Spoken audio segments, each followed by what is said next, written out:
France Newsnet, and today we will be giving you an exclusive look into the reign of Louis XIV, the spectacular Versailles Palace, the religious oppression going on in France, a sneak peek into the War of the Spanish Succession, and even a view into the life and practices of the king, given to you from the king himself.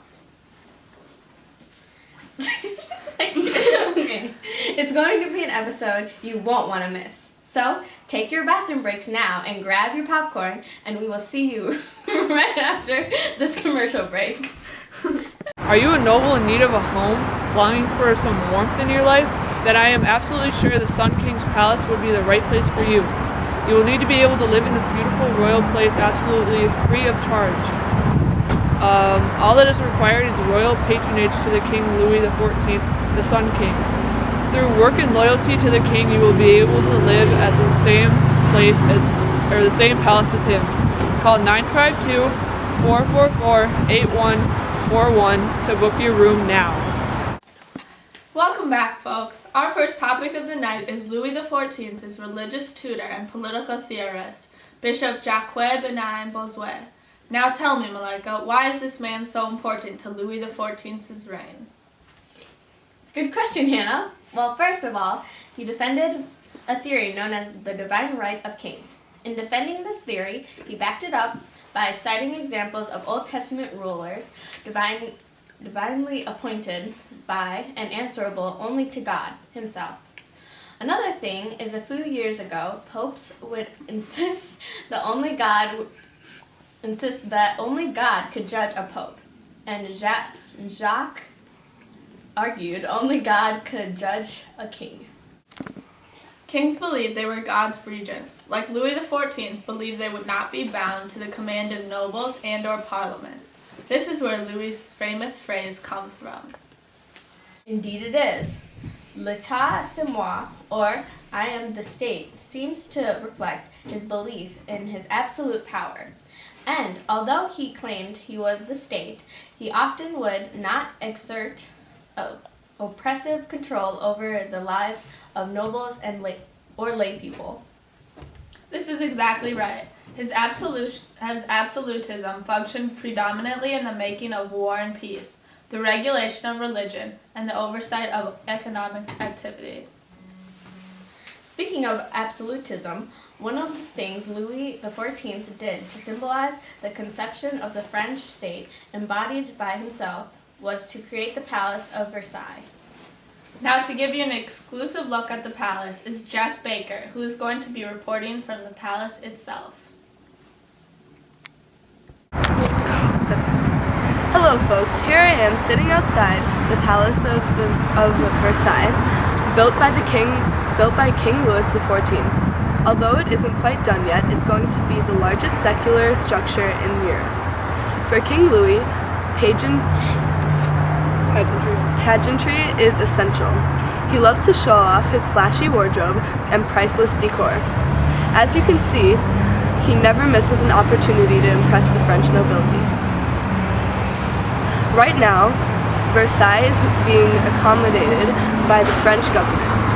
The gossip around French is that King Louis used the physical setting of his court to his advantage to gain political power.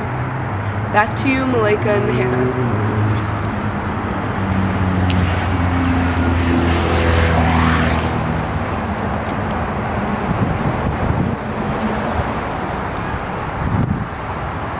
Thank you, Jess. That palace sure is one marvelous structure.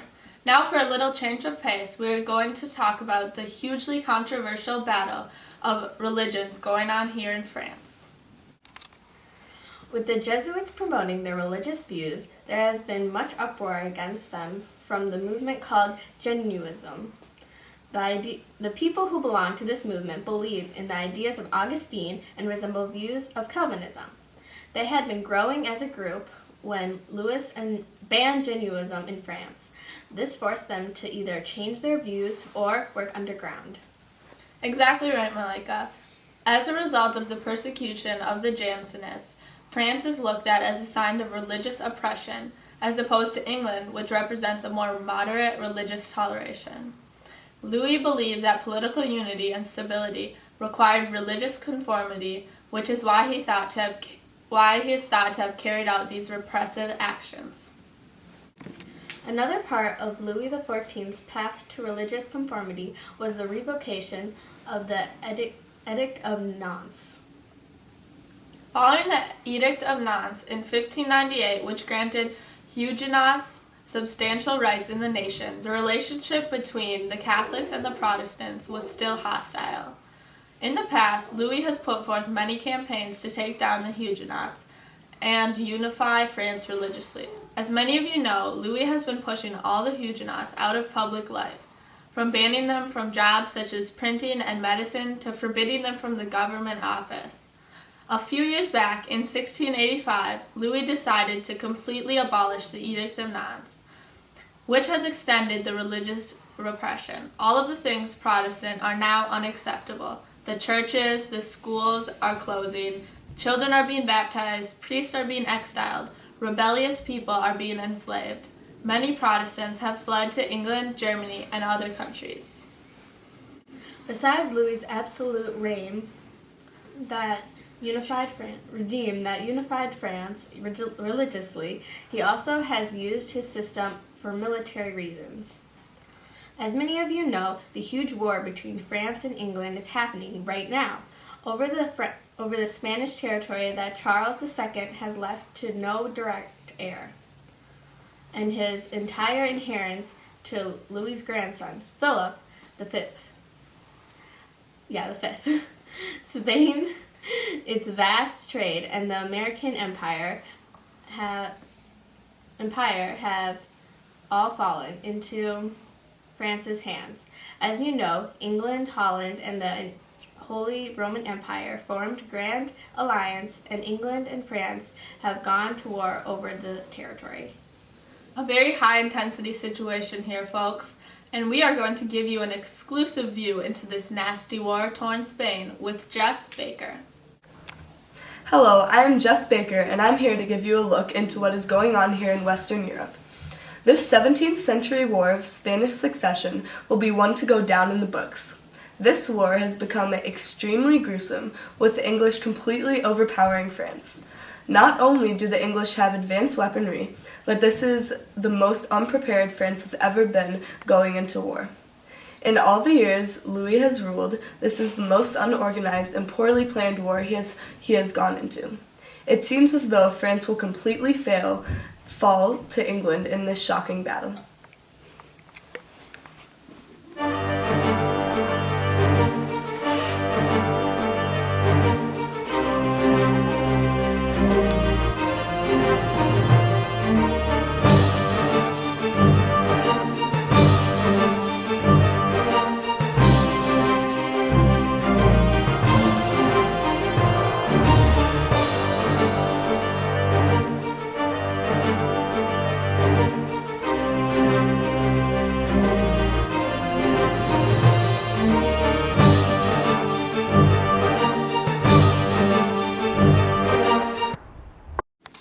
That shares an intense war. 1 second, folks. Hello, Jeff? Okay. Alright, we'll talk to you in a second. Bye. It seems that the war has ended, and England and France are making a peace treaty, and we are going to go back to Jess to give you a view into the negotiation process. I am here in Utrecht, where there has been a huge change of events. The war has ended, and the French troops have triumphed over England and Spain. Louis has come to make peace with England, and they have worked out a way to distribute the land more fairly. They've decided that Philip V will remain King of France as long as England stays in power of Gibraltar and the island of Minorca. The English throne will also have the right of the House of Hanover. That's all for now, folks. Thank you.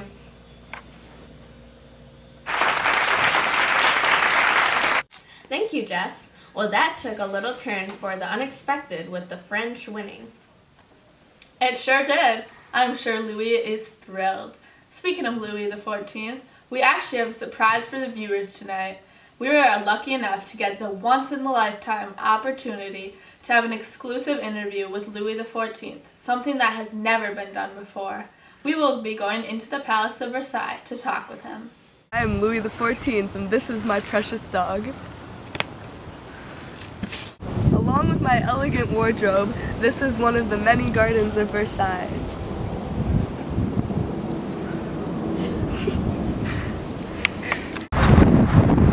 This is the Versailles sculpture.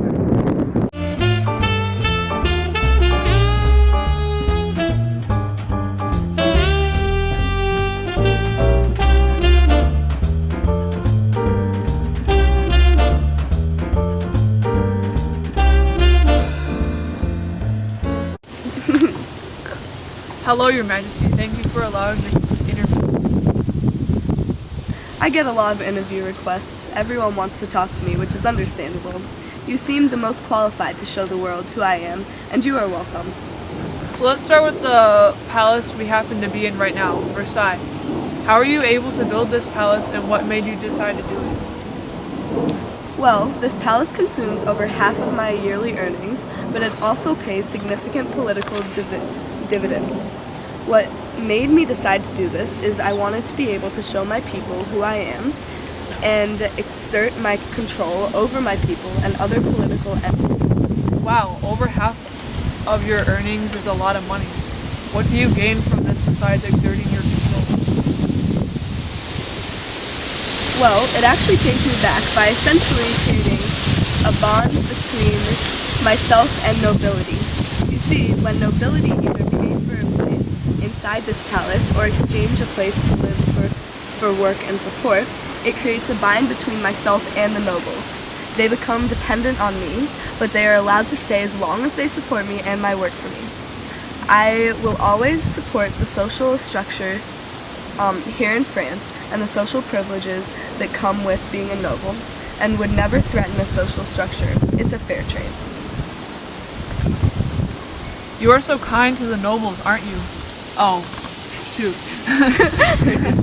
You are so kind to the nobles. Are you afraid that they will step on you or threaten your power? Ha ha ha, funny. The nobles wouldn't dare threaten my power. They know that they are just a passable figure when compared to me. I am the Sun King. This is the Sun Palace. I see.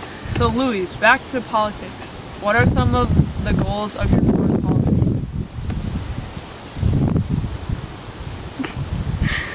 I am very focused on securing international boundaries for France, which is consistent with my policy of absolutism. Many of the neighboring countries are scared of France's military power and have formed alliances against us. Many of the wars that have happened have been because I have tried to expand or secure a border, and two countries have worked together to go to war with the French. Like the 9 Years' War, like the 9 Years' War, for example, I battled England, Spain, Sweden, the United Provinces, and the major German states, all of which were known as the League of Augsburg.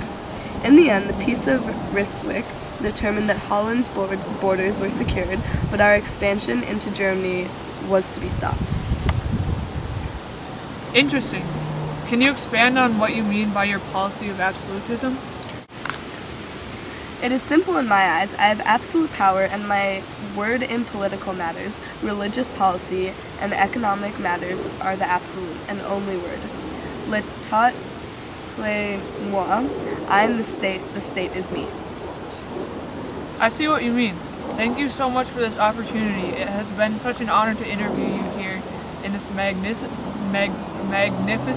palace. This is all for now, folks. Thanks for watching. Hi folks, it sure has been an eventful day here at France News Net. We hope you enjoyed watching, and we will see you next week. We'll be talking exclusively with the exiled priests and the Huguenots. See you then. Bye. Bye.